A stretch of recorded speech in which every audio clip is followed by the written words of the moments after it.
Hello friends, स्वागत है आपका बाईपी एजुकेशन ट्रिक चैनल पर। देखिए, ये हमारा जो साइकोलॉजी का प्रैक्टिस सेट है, ये प्रैक्टिस सेट है 5वां। इससे पहले हम 4 प्रैक्टिस सेट लगा चुके हैं। प्रैक्टिस सेट जो लगाने का टाइम है वो है रोज़ाना रात 8 बजे।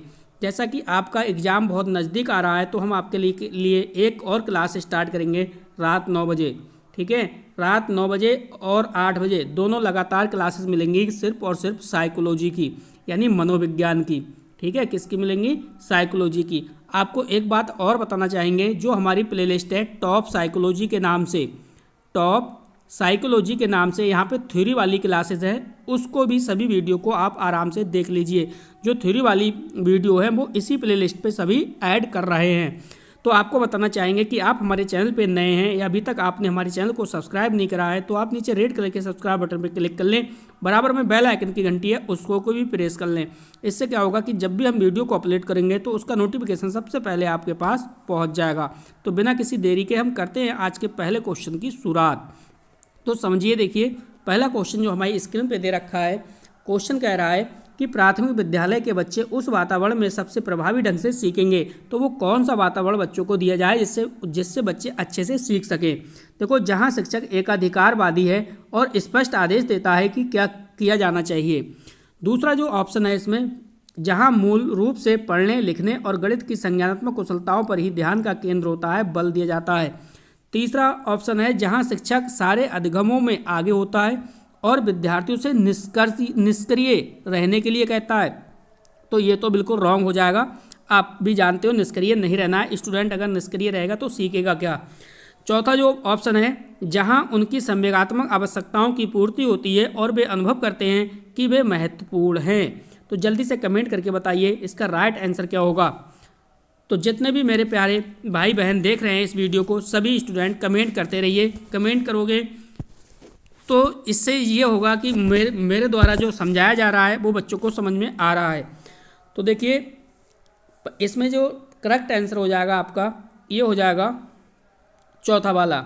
और जब आप कमेंट करते रहोगे तो मुझे भी पता चलता रहेगा कि आप कितना सीख रहे हो, आपको कितना आता है, कितना नहीं आता है। चलिए चलते हैं नेक्स्ट क्वेश्चन की ओर, देखते हैं अगला क्वेश्चन हमारा क्या है। देखिए, ये दूसरा क्वेश्चन है। क्वेश्चन कह रहा है, एक बच्चा खिड़की के सामने से एक कौवे को उड़ता हुआ देखता है और कहता है एक पक्षी। इसे बच्चे के विचार के बारे में क्या पता चलता है। देखिए, काफ़ी अच्छा क्वेश्चन है, इस क्वेश्चन पे आप स्टार लगाइए। क्वेश्चन कह रहा है, एक बच्चा खिड़की के सामने से एक कौवे को उड़ते हुए देखता है और कहता है कि यह एक पक्षी है। इससे बच्चे के विचार के बारे में क्या पता चलता है। पहला ऑप्शन है, बच्चे की स्मृतियाँ पहले से भंडारित होती हैं। बी ऑप्शन है, बच्चे में पक्षी का प्रत्यय विकसित हो चुका है। थर्ड ऑप्शन है, बच्चे ने अपने अनुभव बताने के लिए भाषा के कुछ उपकरणों का विकास कर लिया है। तो पहला ऑप्शन है सेकंड और थर्ड दोनों। दूसरा ऑप्शन है फर्स्ट, सेकंड और थर्ड तीनों। चौथा ऑप्शन है केवल सेकंड और थर्ड ऑप्शन है केवल सेकंड। और फोर्थ ऑप्शन है फर्स्ट और सेकंड वाले दोनों।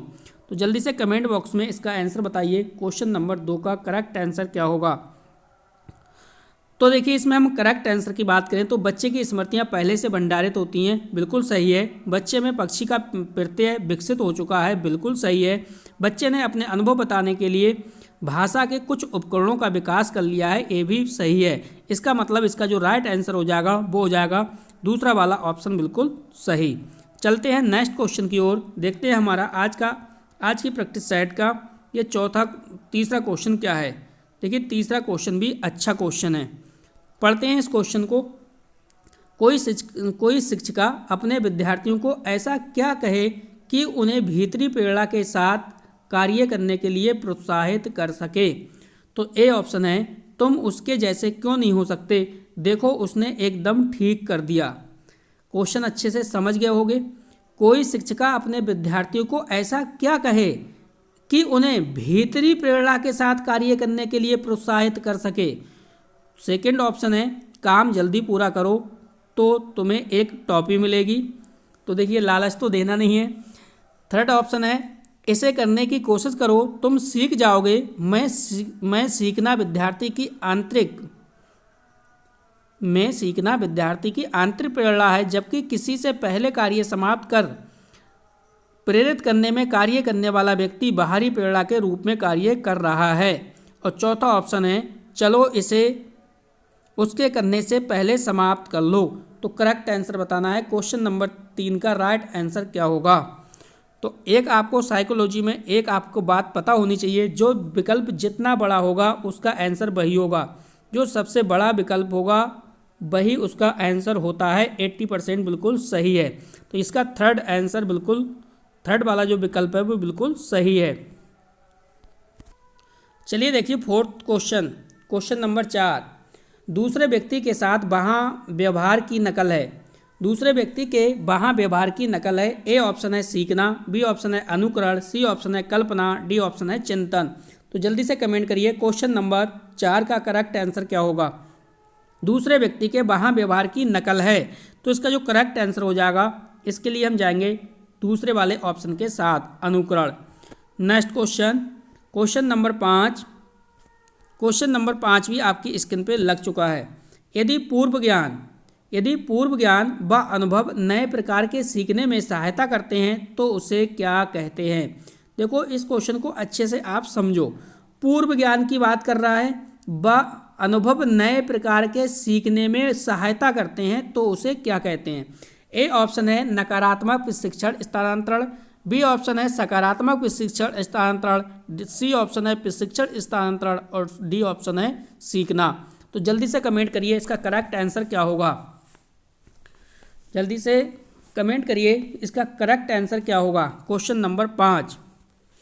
अगर हम इसके क्वेश्चन नंबर 5 की बात करें तो देखिए सकारात्मक प्रशिक्षण स्थानांतरण क्यों हो जाएगा? क्योंकि पूर्व ज्ञान व अनुभव नए प्रकार के सीखने में क्या कर रहे हैं? सहायता कर रहे हैं, तो ये सकारात्मक होगा, सकारात्मक प्रशिक्षण स्थानांतरण। चलते हैं नेक्स्ट क्वेश्चन की ओर, देखते हैं अगला क्वेश्चन हमारा क्या है। अगला क्वेश्चन 6 नंबर क्वेश्चन है, काफ़ी अच्छा क्वेश्चन है। सीखी हुई बात को स्मरण रखने या पुनः स्मरण करने की असफलता को कहते हैं। क्या कहते हैं? सीखी हुई बात को स्मरण रखने व पुनः स्मरण रखने की असफलता को क्या कहते हैं? ए ऑप्शन है कल्पना, बी ऑप्शन है स्मृति, सी ऑप्शन है विस्मृति और डी ऑप्शन है ध्यान। ये क्वेश्चन यूपी टेट के एग्जाम में आ चुका है। क्वेश्चन नंबर 6 का करेक्ट आंसर क्या होगा? जूनियर वाले पेपर में आया था, ये सेकंड वाले में। इसका जो राइट आंसर हो जाएगा वो हो जाएगा विस्मृति, यानी थर्ड वाला ऑप्शन बिल्कुल सही है। चलते हैं नेक्स्ट क्वेश्चन की ओर, क्वेश्चन नंबर 7। चलिए क्वेश्चन नंबर 7 को समझिए। अंतर्मुखी, बहिमुखी तथा उभयमुखी व्यक्तित्व का वर्गीकरण, देखिए फिल इन द ब्लैंक है द्वारा किया गया है, यहाँ पे आपको भरना है। ये भी क्वेश्चन आ चुका है। जल्दी से कमेंट करिए क्वेश्चन नंबर 7 का राइट आंसर क्या होगा? तो यहाँ पे अगर हम राइट आंसर की बात करें तो हमारा आ जाएगा young. Next question, question number 8 देखिए काफ़ी अच्छा क्वेश्चन है। एक ही क्वेश्चन में 4 क्वेश्चन बन सकते हैं 8वें वाले में। देखो यहाँ दे रखा है उदाहरण, निरीक्षण, विश्लेषण, वर्गीकरण, नेमीकरण। निम्नलिखित में से किस विधि के सोपान हैं? कौन सी विधि के सोपान हैं? ए ऑप्शन है इसमें निगमन विधि, बी ऑप्शन है आगमन विधि, सी ऑप्शन है अंतर्दर्शन विधि और डी ऑप्शन है बहिर्दर्शन विधि। देखिए आगमन और निगमन विधि से एक ना एक क्वेश्चन आपको एग्जाम में देखने को अवश्य मिलेगा, ठीक है। और आगमन निगमन विधि मैंने बहुत ही अच्छे से आपको डीप में कराई है। वो वीडियो आपने नहीं देखा है तो आप सीधे जाइए टॉप साइकोलॉजी वाली प्लेलिस्ट पे जाइए, वहाँ से देख लीजिए। तो देखो उदाहरण निरीक्षीकरण की अगर हम बात करें, जल्दी से कमेंट करिए इसका राइट आंसर क्या होगा। सभी स्टूडेंट इस प्यारे से क्वेश्चन का आंसर दीजिए, इसका राइट आंसर क्या होगा? तो इसका राइट आंसर हो जाएगा आगमन विधि। Next question, question number 9 question भी अति महत्वपूर्ण क्वेश्चन है, स्टार लगाइए इस क्वेश्चन पर। फ्राइड के अनुसार हमारे मूल्यों का आंतरिकरण में होता है, फिल इन द ब्लैंक, ठीक है। आंतरिकरण की बात हो रही है। ए ऑप्शन है ईदम, बी ऑप्शन है अहम, सी ऑप्शन है पराअहम और डी ऑप्शन है परिस्थितियों। जल्दी से कमेंट करिए क्वेश्चन नंबर 9 का करेक्ट आंसर क्या होगा। सभी भाई बंधु कमेंट करिए इसका राइट आंसर क्या होगा क्वेश्चन नंबर 9। तो जो थर्ड वाला ऑप्शन है ये बिल्कुल सही हो जाएगा, पराअहम। Next question, question number 10। Question number 10 को समझते हैं। निम्न में से कौन सा मूल्यांकन के लिए त्रिकोण का भाग नहीं है? यहाँ पे देखिए नहीं है की बात कर रहा है। ए ऑप्शन है शैक्षिक उद्देश्य, बी ऑप्शन है मूल्यांकन, सी ऑप्शन है शिक्षण अनुभव और डी ऑप्शन है अधिगम अनुभव। तो जल्दी से कमेंट करिए इसका करेक्ट आंसर क्या होगा। निम्न में से कौन सा मूल्यांकन के त्रिकोण का भाग नहीं है? सभी प्यारे भाइयों इसका कमेंट करिए, करेक्ट आंसर इसका क्या होगा। कमेंट आप करते रहिए, कोई टेंशन नहीं है, आप कमेंट करते रहिए। कौन सा आपका सही है कौन सा गलत है इससे कोई फ़र्क नहीं पड़ता। जब मैं आपको आंसर बताऊंगा तो आप बिल्कुल सही हो जाएगा। शिक्षण अनुभव, ठीक है, इसका करेक्ट आंसर होगा। आप बस कमेंट करते रहिए इसका करेक्ट आंसर क्या होगा, बाद में आप मेरे आंसर से मिलाते चलिए।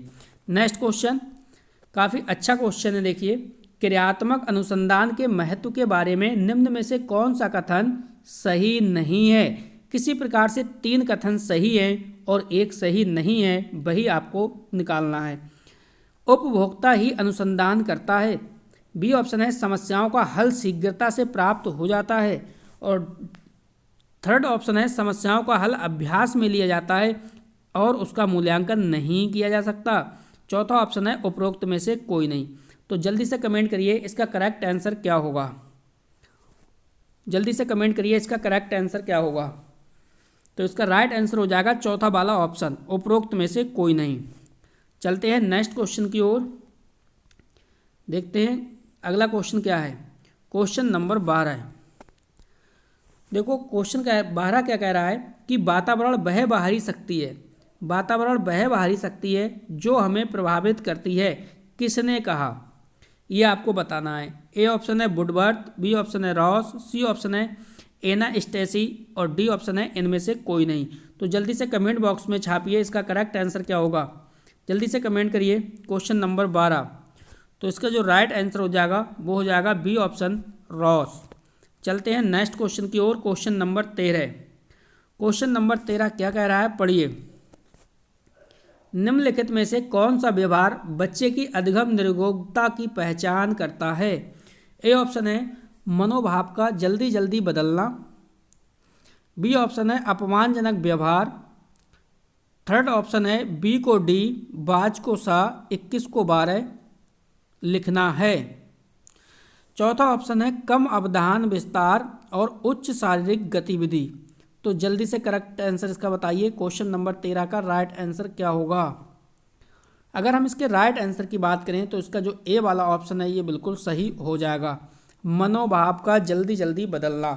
तो प्लीज़ जितने भी मेरे स्टूडेंट देख रहे हैं इस वीडियो को, एक बार वीडियो को लाइक कर दीजिए और वीडियो की लिंक को सभी दोस्तों में शेयर कर दीजिए ताकि हर स्टूडेंट अच्छे से पढ़ सके घर बैठे। चलिए next question, question number 14। Question number 14 को समझिए। एक बच्चा जो आंशिक रूप से देख सकता है, देखिए एक एक चीज़ को यहाँ बारीकी से समझिए क्योंकि एक एक नंबर से टैट रुक जाता है, ठीक है। अगर मान लो 90 नंबर पे पास हो या तुम 82 नंबर पे पास हो और रह गए तुम्हारे 81, इधर रह गए तुम्हारे 89, ठीक है, तो देखो बहुत मुश्किल हो जाएगा। इसलिए आप एक एक क्वेश्चन को डीपली लीजिए और अच्छे से पढ़िए, फिर आप कमेंट करिए तो ज़्यादा बेस्ट है। चलिए समझिए।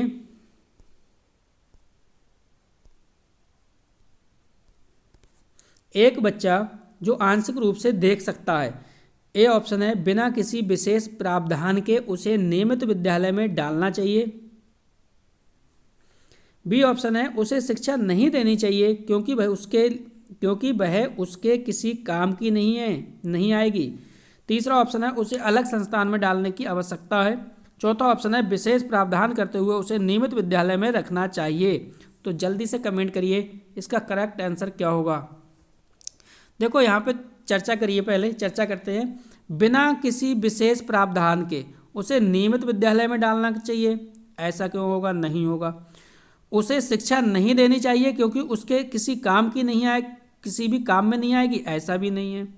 उसे अलग संस्थान में, देखो यहाँ पे आ गया अलग, हमें किसी भी बच्चे को स्पेशल अलग नहीं पढ़ाना है, ना ही किसी संस्था में डालना है, हमें तो समावेशी शिक्षा है तो सभी के साथ मिलके पढ़ाना है, तो ये भी नहीं होगी।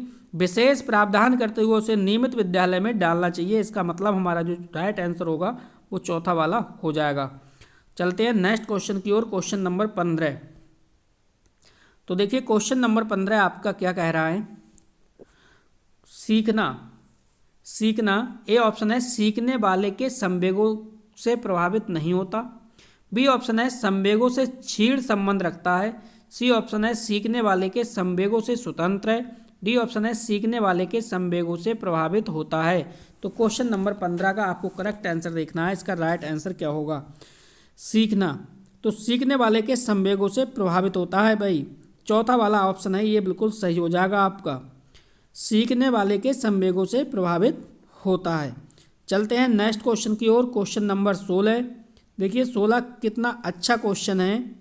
इस क्वेश्चन को जितने भी मेरे प्यारे स्टूडेंट, मेरे भाई बहन देख रहे हैं इस वीडियो को, वो 100% ये क्वेश्चन बिल्कुल सही होना चाहिए। इस टाइप का क्वेश्चन साइकोलॉजी का गलत नहीं होना चाहिए। अगर ये क्वेश्चन गलत हो गया तो समझो काफ़ी साइकोलॉजी आपकी कमज़ोर है।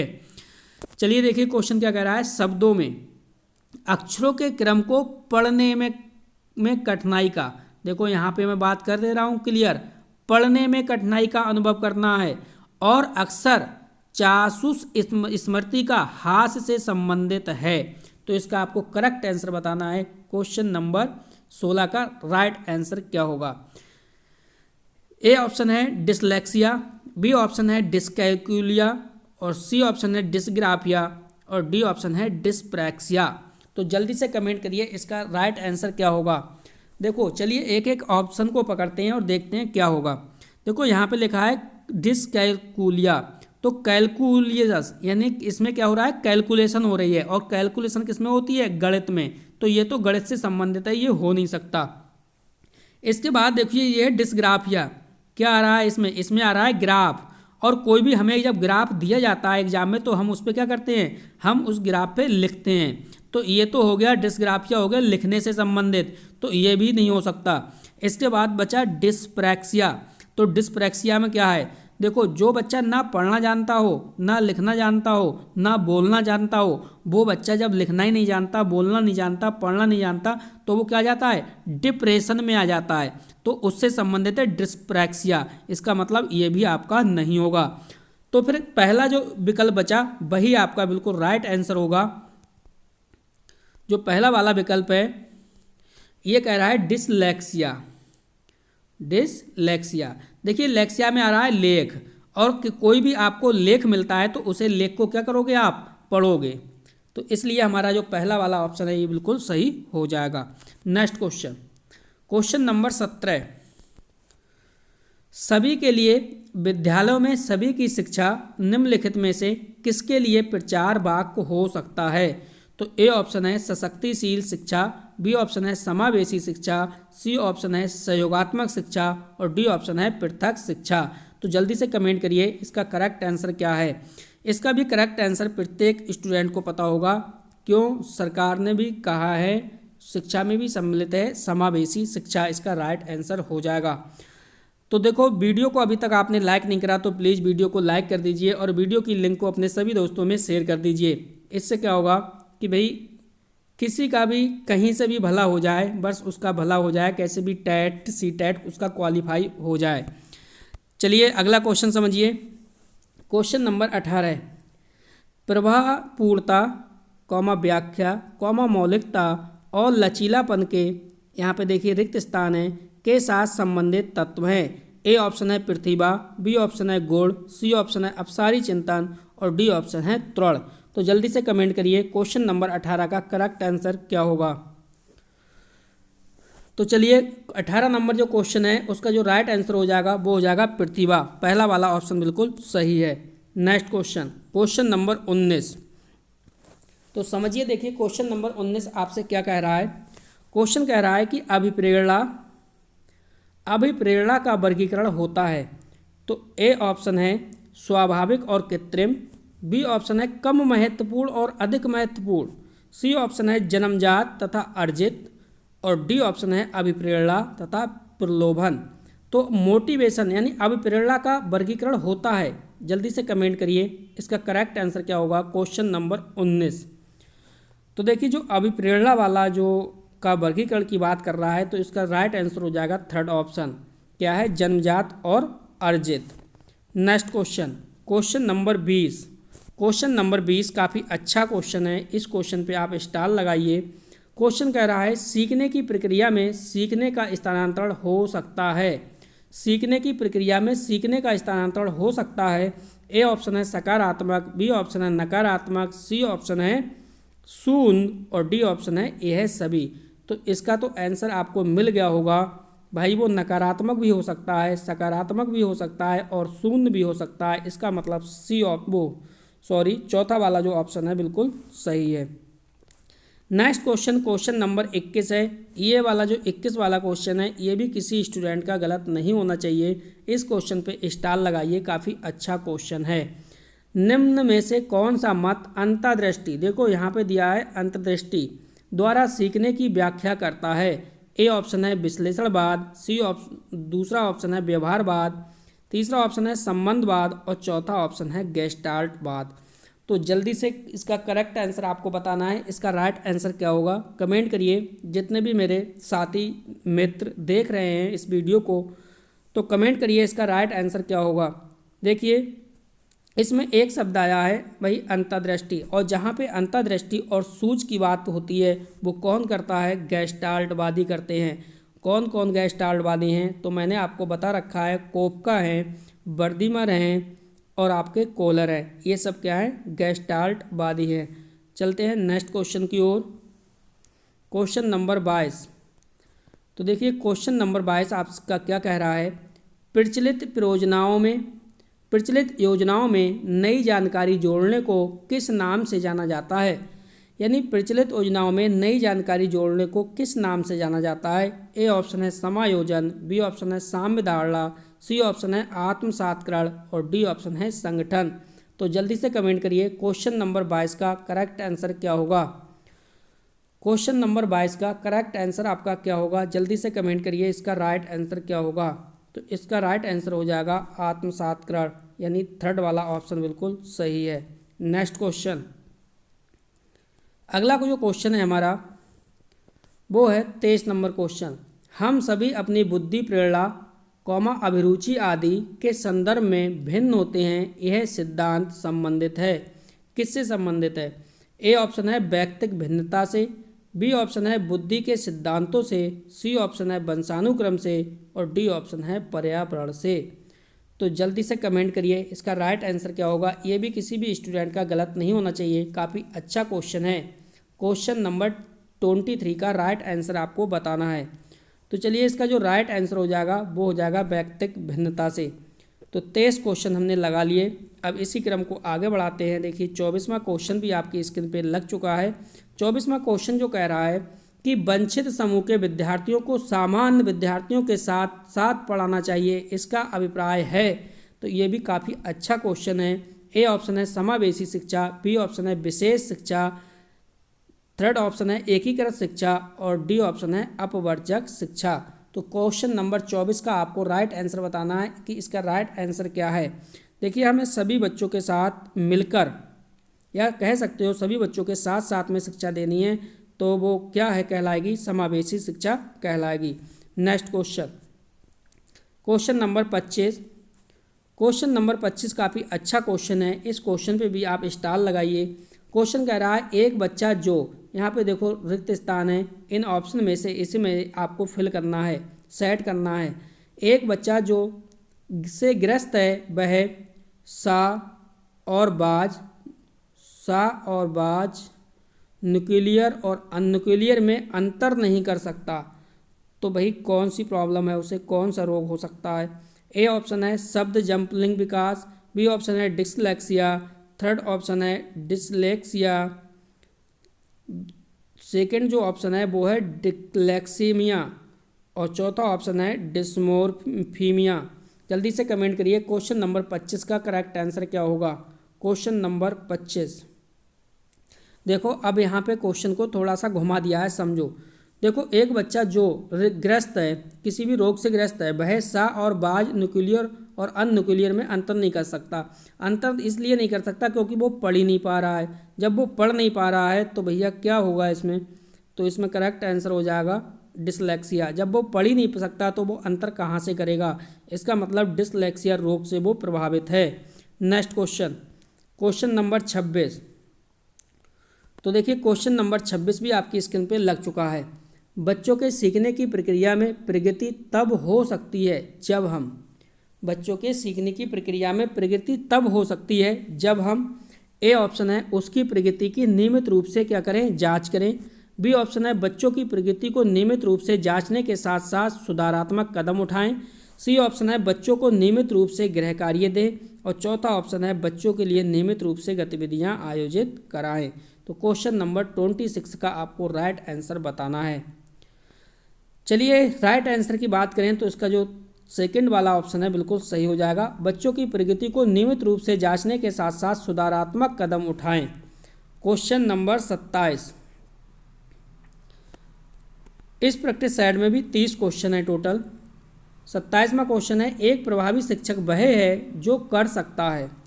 एक प्रभावी शिक्षक वह है जो कर सकता है। ए ऑप्शन है कक्षा पर नियंत्रण। बी ऑप्शन है कम समय में अधिक सूचना देना।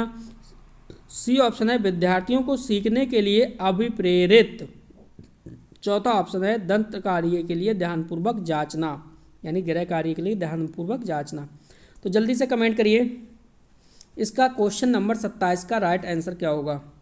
क्वेश्चन नंबर 27, अगर हम राइट आंसर की बात करें तो इसका जो तीसरा वाला विकल्प है ये बिल्कुल सही हो जाएगा, विद्यार्थियों को सीखने के लिए अभिप्रेरित। Next question, question number 28। 28वें क्वेश्चन पे आप स्टार लगाइए। ऑपरेशन ब्लैक बोर्ड का परिणाम था। ए ऑप्शन है कोठारी आयोग का। बी ऑप्शन है राष्ट्रीय पाठ्यक्रम रचना 2005। और थर्ड ऑप्शन है राष्ट्रीय शैक्षिक योजना 1986। और बी चौथा ऑप्शन है वो है राष्ट्रीय पाठ्यक्रम रचना सन 2000। तो जल्दी से कमेंट बॉक्स में इसका आंसर दीजिए। क्वेश्चन नंबर 28 का करेक्ट आंसर क्या होगा। अगर हम इसके राइट आंसर की बात करें तो क्वेश्चन नंबर जो थर्ड वाला है बिल्कुल सही हो जाएगा, राष्ट्रीय शैक्षिक योजना 1986। राष्ट्रीय शैक्षिक योजना 1986। चलते हैं नेक्स्ट क्वेश्चन की ओर। Question number 29। इस क्वेश्चन पे भी आप स्टार लगाइए, काफ़ी अच्छा क्वेश्चन है। विकास, देखो कह रहा है विकास, फिर रिक्त स्थान है से, फिर रिक्त स्थान है की ओर चलता है। तो ए ऑप्शन है जटिल कौमा कठिन। बी ऑप्शन है विशिष्ट कौमा सामान्य। सी ऑप्शन है साधारण कौमा आसान। और चौथा ऑप्शन है सामान्य कौमा विशिष्ट। तो जल्दी से करेक्ट आंसर आपको बताना है। क्वेश्चन नंबर 29 का राइट आंसर क्या होगा। देखो विकास की अगर हम बात करें तो भाई जटिल कौमा कठिन बिल्कुल गलत बात है। विशिष्ट कौमा सामान्य बिल्कुल ये भी गलत है। और साधारण कौमा आसान तो ये भी गलत हो जाएगा। सामान्य कौमा विशिष्ट, इसका मतलब है ये चौथा वाला जो ऑप्शन है इसका बिल्कुल सही हो जाएगा। तो चलिए आज की वीडियो का ये लास्ट क्वेश्चन है, क्वेश्चन नंबर 30। अभी तक आपने वीडियो को लाइक नहीं करा, वीडियो को लाइक कर दीजिए। और चैनल को सब्सक्राइब नहीं करा है, चैनल को सब्सक्राइब भी कर लीजिए। ये देखिए आप चैनल का नाम है YP एजुकेशन ट्रिक चैनल। जो 30वां क्वेश्चन है वो कह रहा है, जब वयस्क सहयोग से सामंजस्य कर लेते हैं तो वे बच्चे के वर्तमान स्तर के प्रदर्शन को संभावित क्षमता के स्तर के प्रदर्शन की तरफ प्रगति क्रम को सुगम बनाते हैं, इसे कहा जाता है। ए ऑप्शन है सहयोग देना। बी ऑप्शन है सहभागी अधिगम। और सी ऑप्शन है सहयोगात्मक अधिगम। और चौथा ऑप्शन है समीपस्थ विकास। तो जल्दी से कमेंट करिए क्वेश्चन नंबर 30 का करेक्ट आंसर क्या होगा। क्वेश्चन नंबर 30 का करेक्ट आंसर क्या होगा। अगर हम इसके करेक्ट आंसर की बात करें तो इसका जो राइट आंसर हो जाएगा वो पहला वाला ऑप्शन हो जाएगा, सहयोग देना। तो दोस्तों ये थी आज की वीडियो। आज का प्रैक्टिस सेट था, ये 5वां वाला प्रैक्टिस सेट था। तो कैसी लगी वीडियो कमेंट करके आप कमेंट करिए। और इस वीडियो में अब इतना ही था। वीडियो देखने के लिए आपका बहुत बहुत धन्यवाद। मिलते हैं नेक्स्ट वीडियो में।